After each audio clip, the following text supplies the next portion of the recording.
Well, good morning. Good morning. Good number here today. It's good to see all of you with us. So this morning we're going to start a new series. We finished up Philippians, our study on joy last week. And we're going to start a 4-week series in November on stewardship. And of course, I think that's a good time of year to start thinking about that stuff, as we've got some big shopping days ahead and a lot of consumerism coming up. So anyway, that's what our study is going to be for the next few weeks. And you think about ever since the fall of man back in the garden, since that time, empires of man have been rising up, and they've been grasping for power, they've been grasping for control, grasping to be in charge of everything. And then God comes along in the person of Jesus, and there's this new kingdom and a new system of commerce and a new treasure and a new king. And this new king talks about money a lot. And I don't know if we really realize that or not, but did you know that 1/6 of every recorded statement of Jesus talks about money? 1/3 of all of his parables talk about money. I didn't realize that, but that's phenomenal, isn't it, when you start to think about that? And we don't talk about money enough. It's something that Jesus talked a lot about. I think preachers are hesitant to talk about money because of the appearance of being self-serving.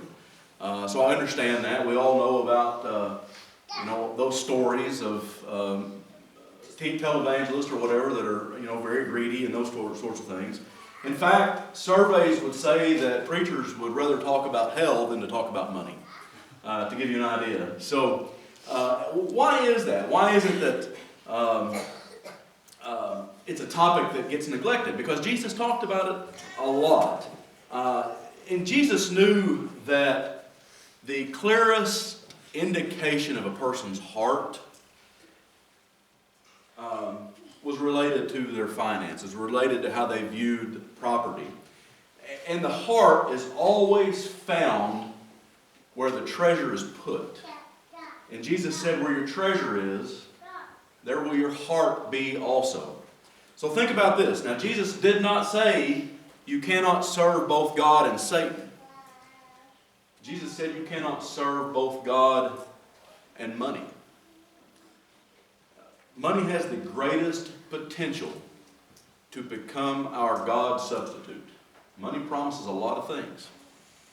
And it has the greatest potential to become our God substitute. And Jesus wasn't trying to get money out of people's pockets.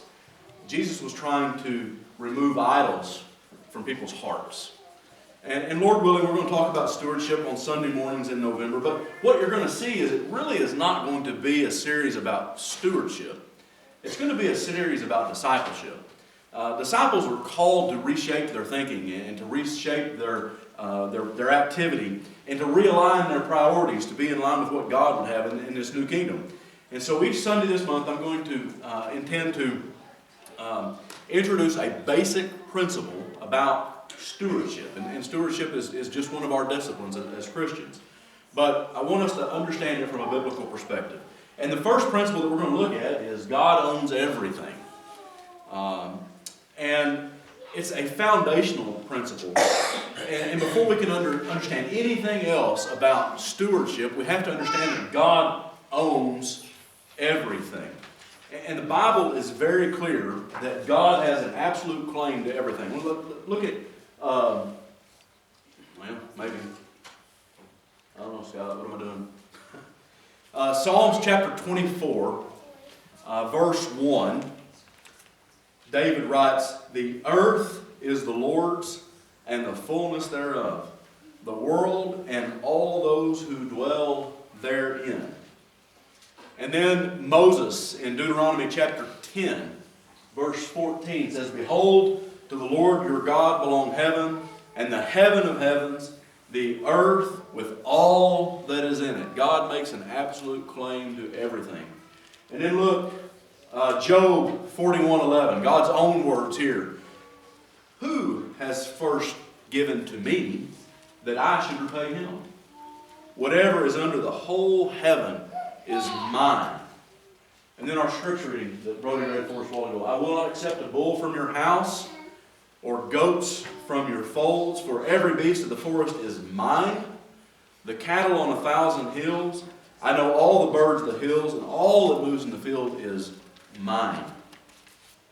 If I were hungry, I would not tell you, for the world and its fullness are mine.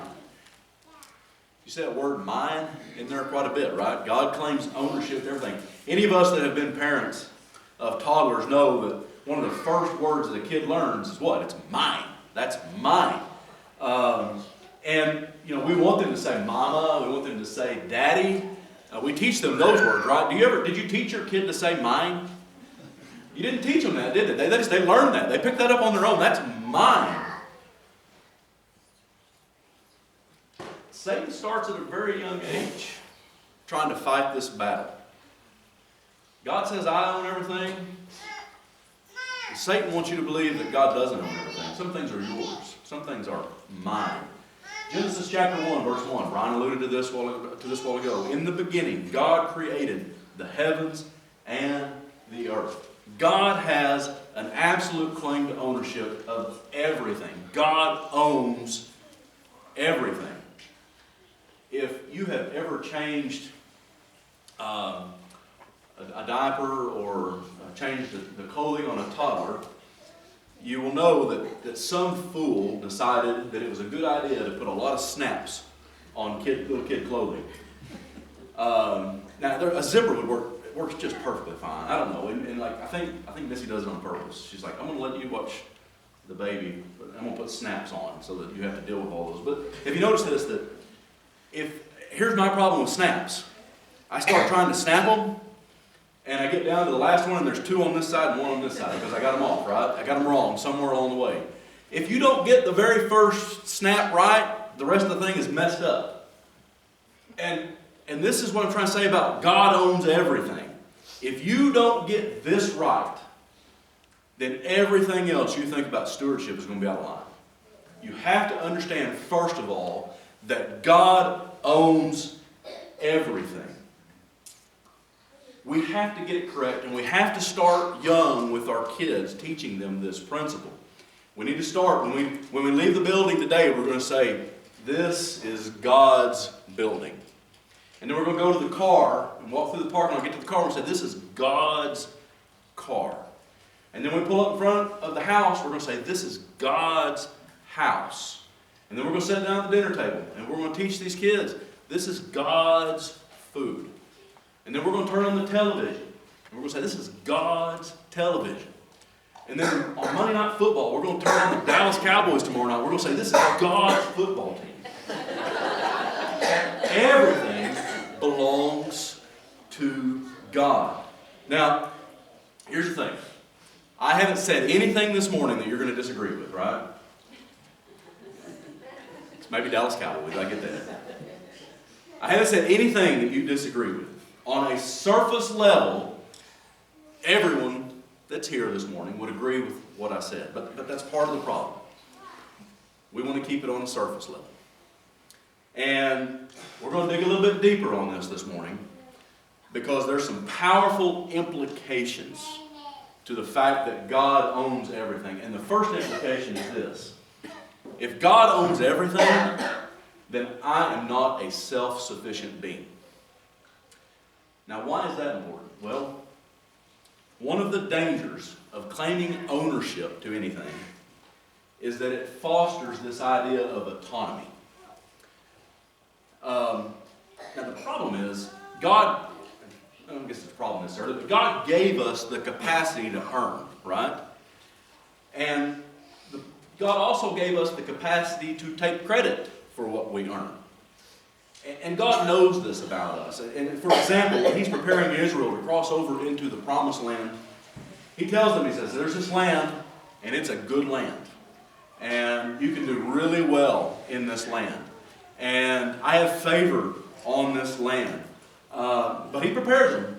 Deuteronomy chapter 8, verses 17 and 18, He says, beware, lest in your heart you say, my power and my might of my hand have gotten me this wealth.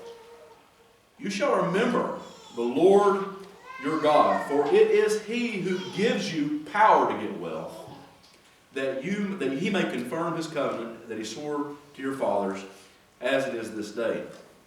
The Bible completely rejects the idea that any of us have the ability to exist independent of God. And we don't have the ability to exist independent of God's blessings. All that we have comes from God. And when we get this fundamental truth, here's what happens. When we understand that, we understand that everything we have comes from God, you can't help but worship. Everything I have comes from God, and God is worthy to be praised. Look at Psalms 150, verse 6.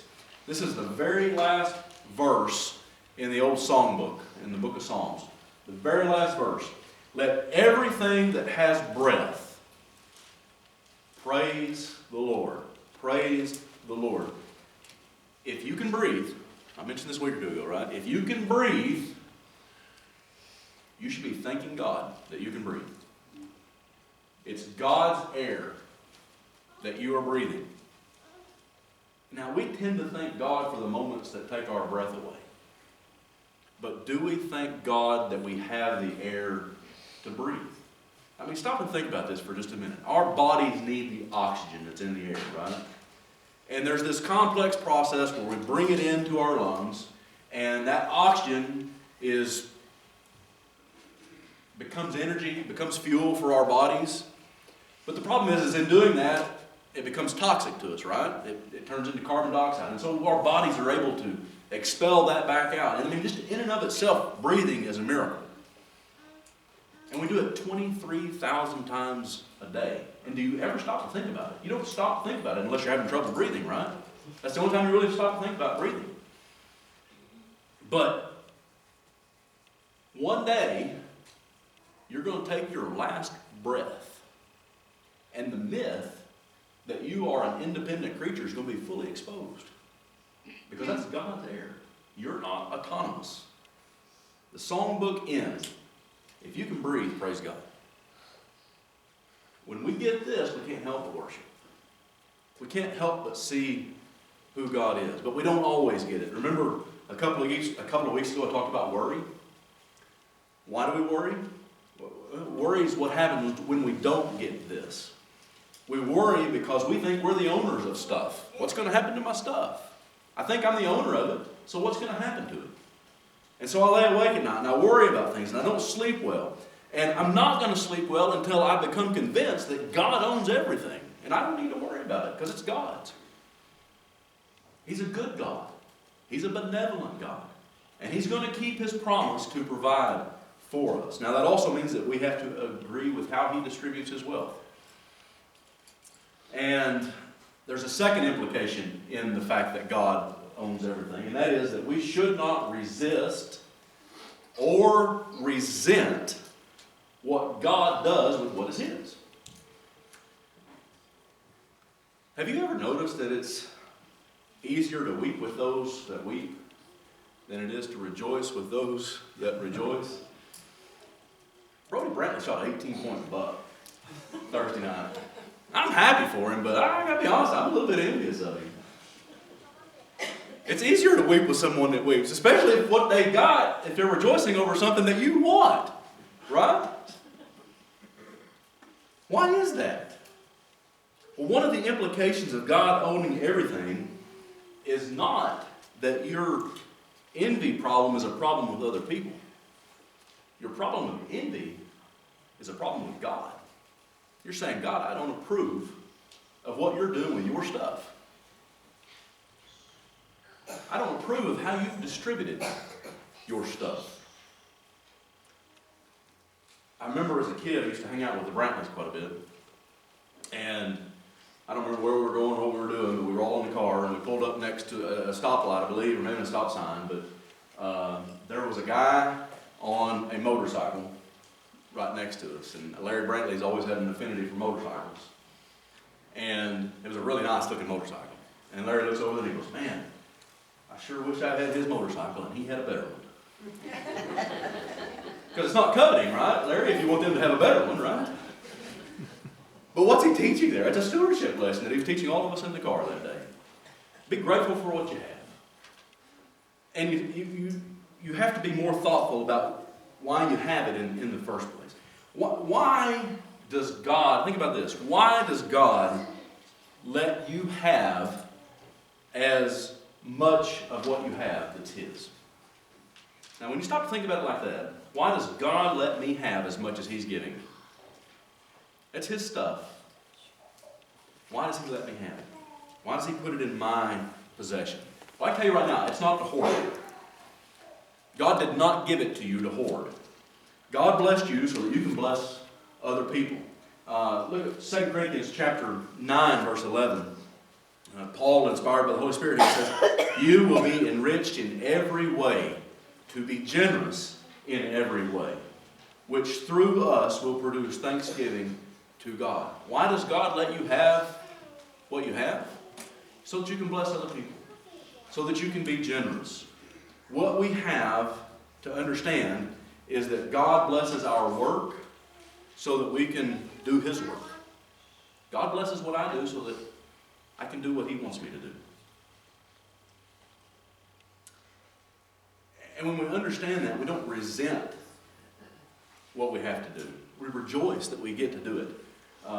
Christianity is growing in South Korea.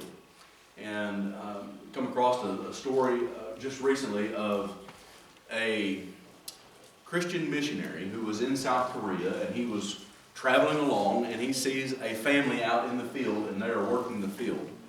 And there is a young man, a big young man, strong young man, who is attached to the plow. And he is pulling the plow to work the ground. And this missionary stops and he has a conversation, and come to find out, the local church was trying to raise money to build a building. And so this family sold their ox to give the money to the building, to the building fund, to build a building. Now we look at that and we go, man, what a sacrifice. Now this young man is pulling a plow because they don't have an ox anymore because they gave it. And the way it was explained to the missionary was this. It's like, they don't look at it as a sacrifice. They look at it as they were glad they had an ox to give. Now that should hit home with us. When we understand that God owns everything, we stop thinking, well, how much of my money should I give? What's the question become? How much of God's money should I keep? Because here's the third thing that is implied by the fact that God owns everything. We don't give to God. We return to God. Let me illustrate it like this. It's hunting season coming up, right? And maybe you're wanting to go deer hunting.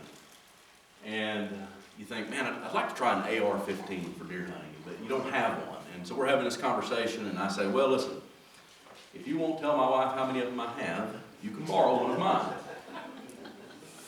And so I loan you this AR-15, and you go out and you have your deer season, because they're expensive. You don't want to invest any money in it just yet.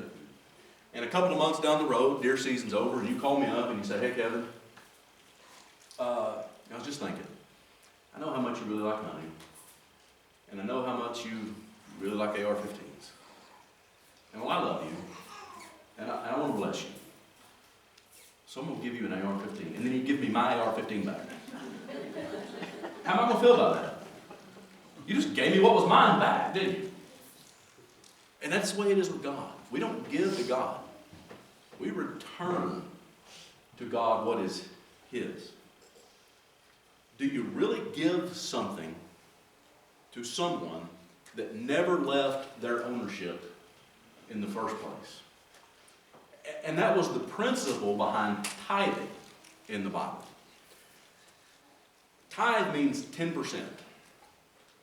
And the law of Moses talked a lot about tithing, but tithing went back a lot further than that. Abraham tithed to Melchizedek, so this was not just an old law thing. This is a biblical principle that we read about. And the thing is when you look at tithing in the Bible, Tithing was never considered an act of generosity. It always is treated as an act of obedience. The Bible doesn't say give the tithe. The Bible says repeatedly, bring the tithe. You see the difference? I'm not giving it, I'm bringing it. And over and over and over again, you see the phrase, the tithe belongs to the Lord. Now look at Malachi chapter 3, verse 8. Will a man rob God? Yet you're robbing him. But you say, how have we robbed you? In tithes and contributions. Now, how do you rob God? You withhold from God what is His. It belongs to Him. It's not about giving God 10%. It's about returning to God to let God know that you understand that it's all His.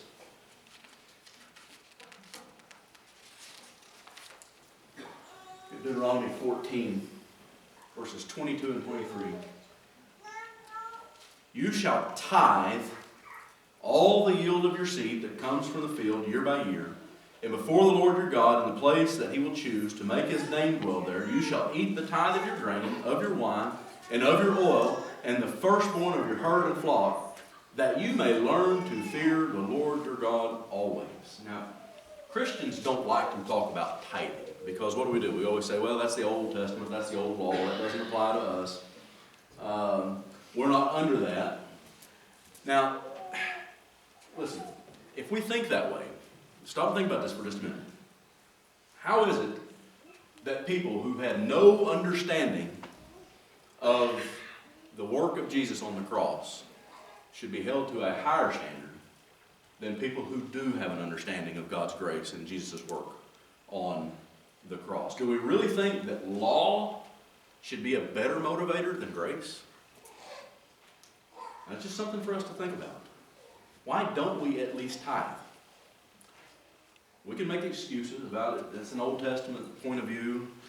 I remember G.W. Allison, when he was here years ago at a gospel meeting, he said, what did he say? He said, 10% is a good place to start.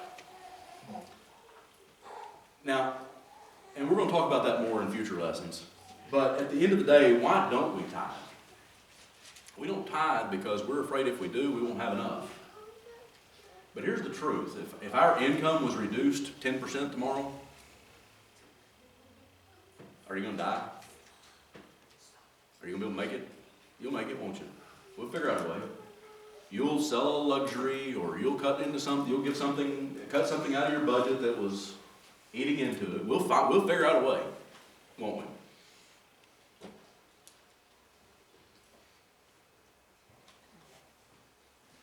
Now, I'm not binding that as law. I'm just telling you that tithing is a biblical way to let God know that you know who the owner is. And on the surface, again, everybody agrees that God owns it all. But when we go deeper, we find out, does it really penetrate the heart or not? And again, nothing has the potential to become your substitute for God like money does. And if me suggesting that a biblical principle of 10%, if you don't like that, then maybe you need to start thinking, if I'm uncomfortable with that, why is it? Why am I uncomfortable with that thought? Who is my God? What am I serving? Am I serving God or am I serving money? And life is not about making money and accumulating stuff. That's what the world will tell us. But life is not about making money and accumulating stuff. It's about making disciples. And discipleship starts with the question of ownership. Life as a disciple starts with this question. Does Jesus own me? God pursued me in the person of Jesus. Jesus went to the cross because of my sins. God took the wrath that I deserved and He put it on Jesus. And at the same time, He took the righteousness that I did not deserve and He put it on me. Now what does that mean? It means I'm not my own.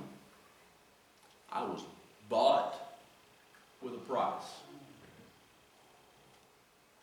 And if Jesus bought me, if Jesus owns me, what does that mean about my stuff? He owns it too, doesn't he? Doesn't it follow that if he owns me, then he owns everything I have? Look at what Jesus said in Luke 14:33. So therefore, any one of you who does not renounce all that he has cannot be my disciple. To give up is to surrender. Now, as American Christians, we don't really like the idea of surrender. What we are is we're committed.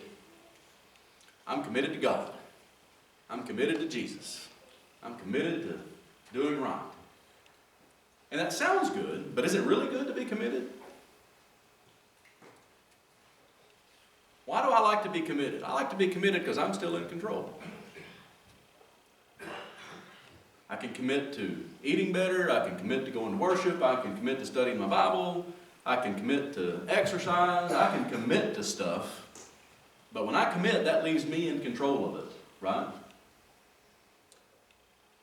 We substitute commitment for surrender. If someone is holding a gun to your head, you don't tell them what you're committed to. You hold up your hands and you surrender. And that's what we are called to do. If Jesus owns us, we're not just committed. We have to surrender.